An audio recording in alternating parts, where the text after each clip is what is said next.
अस्सलामु अलैकुम दोस्तों, कैसे हो? खैरियत है? ठीक ठाक। आज 1 अक्टूबर, लो जी, अक्टूबर का महीना भी आ गया माशाल्लाह। और बुध का दिन, बुध का सुध, ठीक है। और बड़ी बड़ी खबरें हैं हमारे पास। सर जी, ट्रंप वाले मुआहदे को तो सब ने ही मान लिया है। कह रहे हैं जी सारे इस्लामी ममालिक भी मान गए। पाकिस्तान गारंटर बना हुआ है। पाकिस्तान ने कहा जी कि फ़लस्तीनी भी मान जाएंगे, ये हमारे ऊपर छोड़े। ये बड़ी बात है। तभी तो ट्रंप ने आसिम मुनीर की बार बार वो तारीफ़ें कर रहे हैं कि Asim Munir is good guy, Shahbaz Sharif is also good guy, ये उसने कहा है जनाब अली। और फिर उसने कहा है जी कि जनाब पाकिस्तान ने 6 नहीं 7 त्यारे गिराए हैं इंडिया के। इंडिया के पीछे ही लग गया है सर। वैसे ट्रंप इसके ऊपर एतबार कोई नहीं ना करता, वरना आजकल तो गल्ला सही कर रहे हैं ना। चले जी, हम आजकल के हवाले से कहते हैं, आजकल वो बातें ठीक कर रहे हैं। इसहाक डार ने जो मेन किया है ना, इसहाक डार ने कहा है जी कि सबको ये मुआहदा तस्लीम करना चाहिए। ये अमन का मुआहदा है, ये पीस का मुआहदा है, ये जंग बंदी का मुआहदा है। मेन मकसद ही यही है कि जंग बंद कराई जाए, ये मेन मकसद है। और उसमें फिर देखे ना सर जी, सीधी सीधी तो कोई नहीं कहता ना कि जी जंग बंद कर दो इंडिया पाकिस्तान की।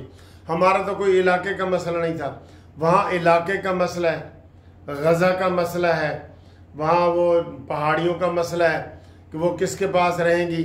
इसराइल कहता है हमारी है, वो कहता है हमारी है, ठीक है ना। अच्छा जी, तो बात ये है सर, बात मैं कह रहा था, बीच में टेलीफोन आ गया कि ये मुआहदे के ऊपर अब जब सब राजी हैं तो फिर तो कोई बात ही नहीं। और ट्रंप ने आज कह दिया कि जनाब अली मैं 3 या 4 दिन का टाइम देता हूँ, अगर वो मुआहदे पे अमल नहीं करते तो ठीक है।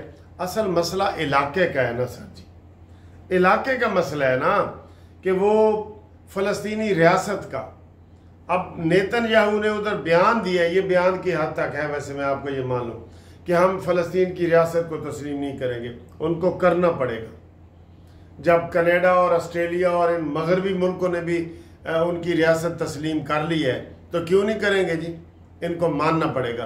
तो बहरहाल ये 1-2 दिन तक, मेरा ख्याल है संडे से पहले पहले ये मुआहदा मुकम्मल हो जाएगा। और मैंने कहा था अक्टूबर के पहले हफ्ते में इंशाल्लाह ये खुशखबरी होगी। सर जी, जब सारे इस्लामी ममालिक तैयार हैं, पाकिस्तान तैयार है, मगरबी ममालिक तैयार है, तो फिर इतराज़ किस बात का? फिर तो वो मैं ना मानू वाली बात हो जाएगी ना। अब ये सारे तज्जिए के बाद हम ये बात कर रहे हैं। बात बिल्कुल थोड़ी सी है, प्लस पॉइंट इसराइल के ज़्यादा हैं, फ़लस्तीन के कम हैं, लेकिन देखें तो सही ना कि हालात क्या है। वो यकतरफा कार्रवाई हो रही है, सारी यकतरफा कार्रवाई है ना। तो हमला तो हमने किया था, तो बाद में तो सारी यकतरफा कार्रवाई हो रही है, मार कुटी हो रही है, बिल्डिंगें गिर रही हैं, सारा कुछ हो रहा है, तबाह बर्बाद हो गया जी। अब वो कह रहे हैं कि जो नई हुकूमत, बोर्ड हुकूमत ये करेगा, सरबराह बोर्ड जिसमें वो टोनी ब्लेयर भी है, वो सारा फ़लस्तीन को असर नौ खूबसूरत बना देगा और उसको वो नई उसकी तामीर करेगा। तो ये तो एक अच्छी बात है, ठीक है। अगली खबर जी, अगली खबर, अमीन गंडापुरी आ गए मैदान में। उसने कहा जी पार्टी को तबाह करने वाली अलीमा बीबी है। अलीमा बीबी ने हमारे अंदर फूटें डाली हैं, अलीमा बीबी ने पार्टी के अंदर तबाही मचाई है। और उन्होंने कहा जी ये मैं खुलेआम कह रहा हूँ कि इमरान की बहनें जो हैं वो पार्टी को तबाह कर रही हैं, इसमें और किसी का कसूर नहीं है। ये बहुत बड़ी खबर है जो आज उन्होंने आके टीवी पर बताई है अमीन गंडापुरी की। कि वैसे भी सर जी, वो मैंने रात का तजिया किया था ना, वो ये अब इख्तिताम की तरफ है। वो आप पढ़ते हैं ना कहानी, जब हम पर्चे देते थे ना, मुग़लों के जवाल के असबाब वो 17 होते थे, 17 हमने पॉइंट बनाए हुए थे, जितने मर्जी बना लो। तो 17 पॉइंटों में से एक पॉइंट ये भी है कि इमरान की बहनें सियासत में कूद पड़ी, जिसकी वजह से पार्टी में इख्तलाफ हुए और वो लोग पार्टी तबाही की तरफ चली गई। तो मुग़लों के ज़वाल के असबाब में एक बात ये भी आएगी, दूसरी बात अमीन गंडापुरी की भी आ सकती है, तीसरी इमरान की इंतहा पसंद पॉलिसियाँ भी हो सकती हैं, चौथी सुनी सुनाई और सोशल मीडिया की पार्टी है, उसके ऊपर ही चलती है और वो सोशल मीडिया 99% झूठ बोलता है। कितने? 99% झूठ बोलता है। ठीक है जी, आगे आए जी। आगे क्या आए? आगे पेट्रोल और डीजल खड़ा है। 4 रुपए डीजल और पेट्रोल महंगा हो गया, मिट्टी का तेल 5 रुपए महंगा हो गया। क्यों भाई? किस खुशी में? पूरी दुनिया में पेट्रोल सस्ता हो रहा है। अब सऊदी अरब हम बन गए और सऊदी अरब पाकिस्तान बन गया। अब तो पेट्रोल हमने कहा था कि बिल्कुल आधे रेट पे आ जाएगा। ये इतना बड़ा इनकलाब आएगा कि समझ ही नहीं आएगी लोगों को कि यार ये हो क्या गया है। तो ये क्या हो रहा है? आपने मुआहदे के फौरन बाद ही पेट्रोल और डीजल की कीमतें बढ़ा दी हैं। नामंजूर, बिल्कुल नामंजूर। हमारे नामंजूर कहने से फ़र्क नहीं पड़ेगा, लेकिन हम इसकी मजम्मत तो कर सकते हैं ना कि हम वो कर रहे हैं कि ये पेट्रोल और डीजल की कीमतें बढ़ाना गलत है। सर जी, हमने इतने बड़े बड़े सुहाने ख्वाब देखे हैं। लोग कह रहे हैं कि जनाब सऊदी अरब और पाकिस्तान एक हो गए हैं, यक जान दो कालिब। तो उसका फ़ायदा हमें पहुंचना नहीं चाहिए।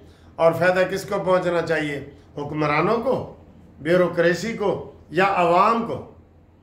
अवाम को फ़ायदा पहुंचना चाहिए, अवाम को। ठीक है, ये है जी। आगे पेट्रोल है जी। आगे जनाब अली केस है जाली डिग्री का। उसमें कल वो जाली डिग्री का केस लगा हुआ था कराची हाई कोर्ट में। तो कराची हाई कोर्ट ने जनाब यूनिवर्सिटी को नोटिस जारी कर दिया है कि आओ जी तुसी क्यों डिग्री जाली डिग्री की थी। अब ये ना हो कि वहाँ वो भी मियाँ दाऊद एडवोकेट की तरह और अटारनी जनरल फॉर पाकिस्तान की तरह बिल्कुल यू टर्न ले लें और कहें नहीं जी नहीं, असी तो एन दबाव जे कीता सी, एदी डिग्री असली है। ये वैसे मुझे ना एक दो बंदों ने फ़ोन किया है, उन्होंने कहा जी हम तारिक जहांगीरी के क्लास फेलो हैं, हमारा नाम नहीं बताना, ये ऐसे काम करता था। ये उन्होंने मुझे कहा है, मैं आपको ये बता रहा हूँ कि ये वहाँ फलाने हॉस्टल में रहता था कराची में, तो ये इस तरह के कामों में मुलव्वस था।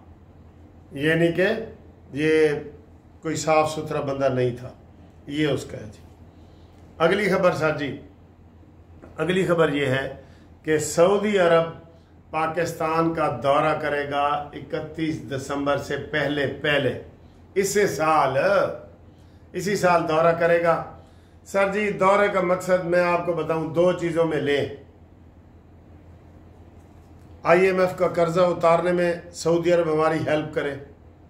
ये मैं जो तजावीज़ देता हूँ ना, लोग फिर आप अप्रिशिएट करते हैं, मुझे पता है। ये आम बंदे ये नहीं कर रहे होते। मैं हुकूमत को काबिल अमल तजावीज़ दे रहा होता हूँ। सऊदी अरब का दिफा हमने करना है। हमारी 1,00,000, 1.5 लाख, 2 लाख के करीब फ़ौज भी इन्होंने नई भर्ती कर रहे हैं, पता है आपको, सऊदी अरब के लिए। तो हमारी ट्रेंड उधर जाएगी और जो दूसरे नए भर्ती होंगे उनको हम इधर ट्रेंड करेंगे।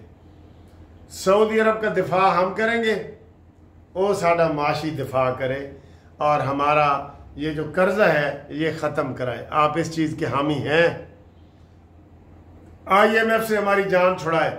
लेकिन ये तो फिर मुज़ाकरात कर रहे हैं। तो इन्होंने कहा था साल पहले शहबाज शरीफ भाई ने कि जनाब ये हम आखिरी दफ़ा IMF के पास जा रहे हैं। इन्हें तो आखिरी दफ़ा कदों है जी, बयान कट के निकालो, कड्डो ज़रा इन्हें दे बयान। तो आइए जो सऊदी अरब के दफ़ा हम करेंगे, हमारा वो कर्जा उतारे और पेट्रोल हमें फ्री दे। बस कितनी पूरी दुनिया को वो पेट्रोल देता है, विचो अपने भाई नू देवे ना पेट्रोल। जो हम एक यक जान दो कालिब हो गए हैं ना, ओदा कोई तो फायदा होवे। इसके ऊपर भी कमेंट्स करके बताएं जी, दोस्त बताएं, ठीक है। और आखिर में आपको मैं बताऊंगा एक कानूनी हवाले से बड़ी खबर है। इस्लामाबाद हाई कोर्ट ने 15 साल लड़की का निकाह जायज़ करार दे दिया है और उसको खामद के साथ जाने की इजाज़त दे दी है। इसके ऊपर बहुत बहस होगी, अभी देखना। और साथ उन्होंने कहा है कि कानून में इसकी इजाज़त नहीं है, कानून में 18 साल है, कानून में इसकी इजाज़त नहीं है, लेकिन इस्लाम में इसकी इजाज़त है, दीन में इसकी इजाज़त है। वो बलूगत के बाद अपने खामद के साथ जा सकती है और बच्ची को वालिदैन के साथ नहीं जाने दिया गया और बच्ची को खामद के साथ इस्लामाबाद हाई कोर्ट ने भेज दिया है। इसके ऊपर आप तबसरा करें, खुल के तबसरा करें आप इसके ऊपर। जज साहब ने कह दिया कि कानून में ये निकाह जायज़ नहीं है लेकिन इस्लाम में जायज़ है। तो मुझे ये बताएं कि इस्लामाबाद हाई कोर्ट कोई मुफ्ती आज़म है कि वो ये इस्लाम के मुताबिक फ़ैसला करे, या वो इस तरह तो वो विरासत वाला भी है कि जी दादे की जदाद में से पोता या पोती और नाने की जदाद में से नवासी या नवासा हिस्सेदार नहीं है। ये इस्लाम में है और कानून में है कि वो हिस्सेदार हैं, उनको उतना ही हिस्सा मिलेगा जितना वो जिंदा होते, बेटा जिंदा होता तो उसका जितना हिस्सा बनता है उतना उसको मिलना था। आप बताएं जी, फिर एदा फैसला और किस तरह करोगे? और सर जी एक पासे टुरो, एक पासे टुरो, जेड़े पासे टुरने, ये तकसीम ना करो। इसके ऊपर आप कमेंट्स अपने बताएं जी, तबसरा भी बताएं।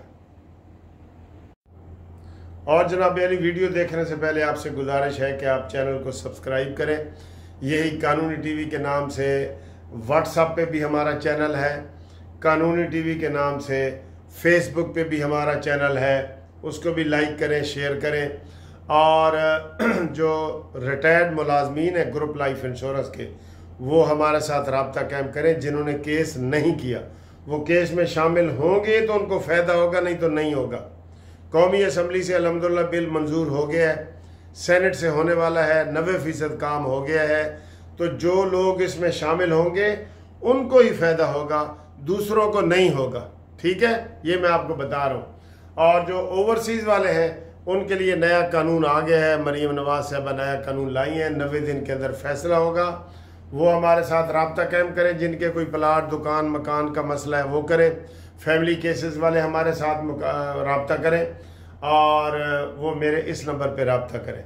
मुनसिफ अवान एडवोकेट सुप्रीम कोर्ट 0300472572। ठीक है, और आप देखें ये वीडियो।